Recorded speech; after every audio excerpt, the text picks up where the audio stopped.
G'day viewers and welcome to Xrissart. This is a continuation of a mixing skin tone study with PanPastels.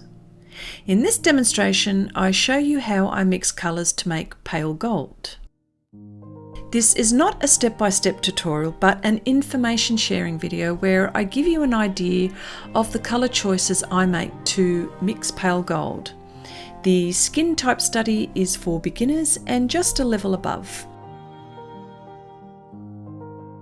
I put together a group of pan colours which I think would be great for pale gold skin type and have listed them in the description box below.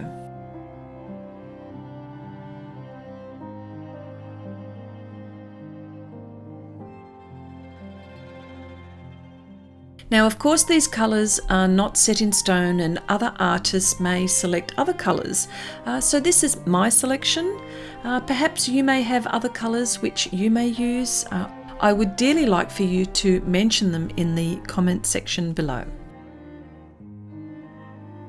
I'm using the same reference throughout these studies as I'm just emphasising the colour mixing action or process.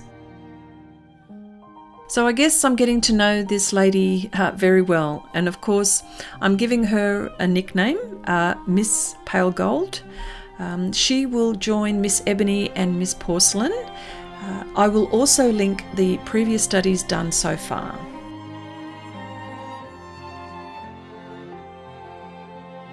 By the time I finish all of these studies, I will have a good handle of what pans to include in my skin tone palette set of colours. But this is just me. PanPastel, the company, have their own portrait set, and you should check their website and what suggestions they have. And of course this is not a sponsored video but information sharing on my part. I have included 5 steps when painting with PanPastels. These are my steps and the way that I like to work. I've added another step from the previous videos, so they are: number 1, prepare mixing palette with the appropriate pan colours. 2, block in lights and darks with Sofft Tool sponges. 3, build layers and get ready to refine areas with small Sofft Tool applicators and other tools. 4, refine areas with small bristle brush. And 5, apply pastel pencils to fine areas for polish and sparkle.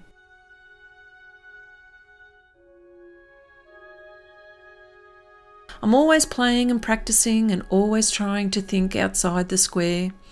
If you don't play, you won't be able to discover new techniques. With me, I find I achieve the best results in paintings when I've played and practiced. The question to ask is, what if I mix this colour and that colour? What do I get?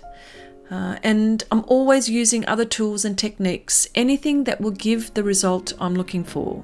So long as it's archival, there's no wrong or correct way of approaching painting ideas. As you noticed in the beginning of this video, I listed the main colours in which I mixed to make pale gold. You will also have noticed I use a colour guide, of which I'll link in the notes below. I use this guide to mix colours, and remember, it's only a guide.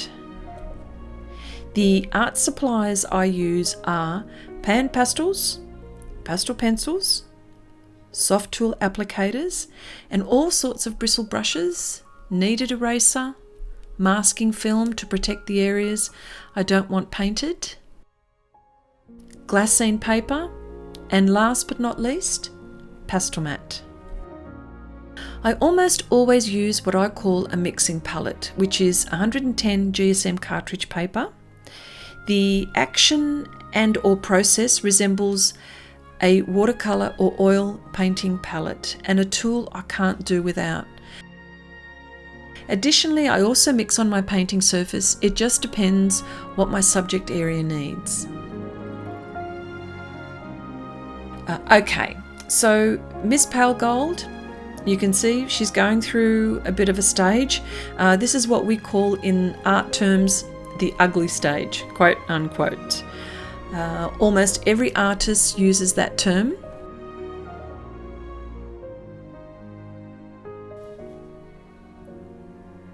Another thing to note when applying PanPastel on Pastelmat, your first handful of layers will be blotchy. Just keep on working. Pastelmat can sustain many layers. As you see here, Pastel pencil is working beautifully on top of the PanPastel layers. So long as you take care and apply light pressure, you'll be able to work it over and over again.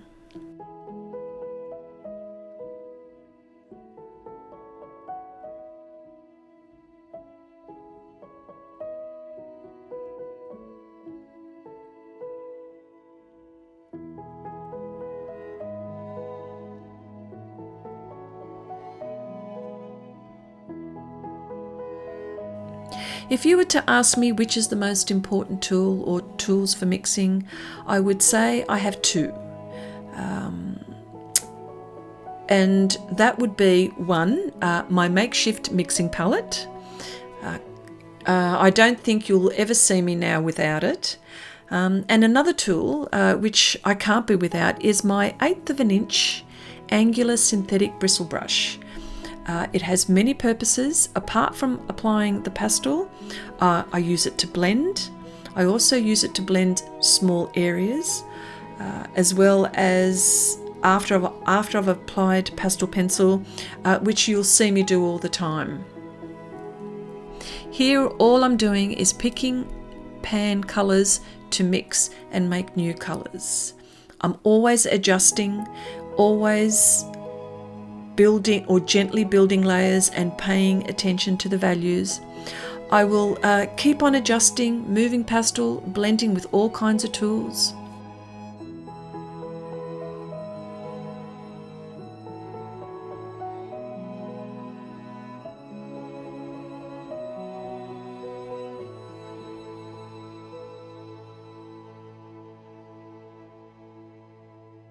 If you find you've applied too much pastel, use your kneaded eraser and gently dab areas to pull excess pastel layers without damaging the surface. I've said this on many occasions and will continue to say it. The reason I use all these different tools is because I want to get the most out of PanPastels. I usually like to take this medium approximately 80 to 90% of the way in my paintings. Many artists will use pans for a base, which is terrific, and then applying other mediums such as soft pastel, perhaps pastel pencil, coloured pencils, and that's only just to name a few. This is the beauty of this medium, the way it behaves with other mediums, not to mention they are highly pigmented, light fast, and the information is on the back of each pan.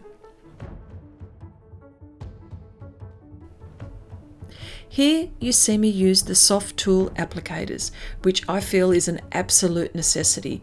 Covering large areas quickly and the ability to blend and mix colours is so important.